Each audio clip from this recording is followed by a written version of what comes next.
Mozzidinino era giù passato un marzolino, dei miei parenti, io un fratello e quattro sorelle. Sono andata a scuola, andavo a Marzolino, fino a 14 anni. Dopo non c'era più scuola, non ci andavo più. E a zero avevamo, ci contava i fuori. Dopo abbiamo paura. Quando noi andiamo alla scuola, ci mandavano a cercare l'acqua, pigliare l'acqua a fontana, andare a pasciare il borgo e poi a Ciore e Ialina. Questa era la nostra giornata, finiamo la giornata così.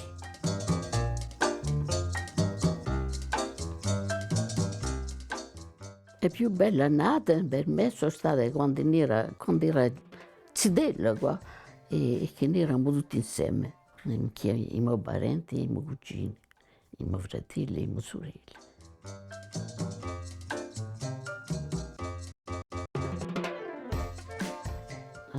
Corsica io conosciuta prima, no, non regretto mica, ma era dura.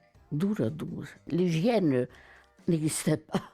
Andavamo a fontana, andavamo a lavarci in fiume, con l'acqua fresca, altrimenti non si poteva passare la vita.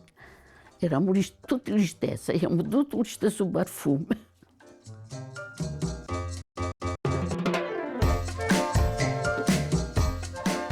A Corsica Loggia è mezzo scema, tinta che lei a Corsica Loggia.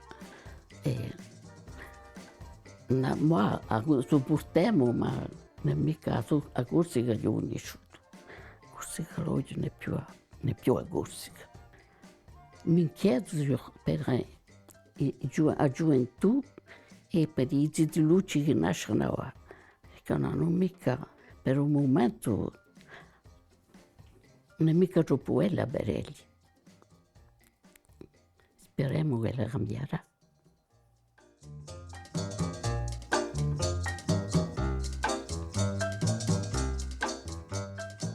Ah oui, era più bella innanzi a Corsica.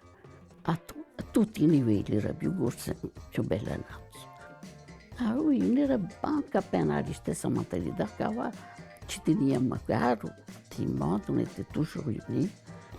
Ci conosciamo, avevamo non si conosce più a nessuno, i cugini carnali non si conoscono più, invece che noi ci conosciamo.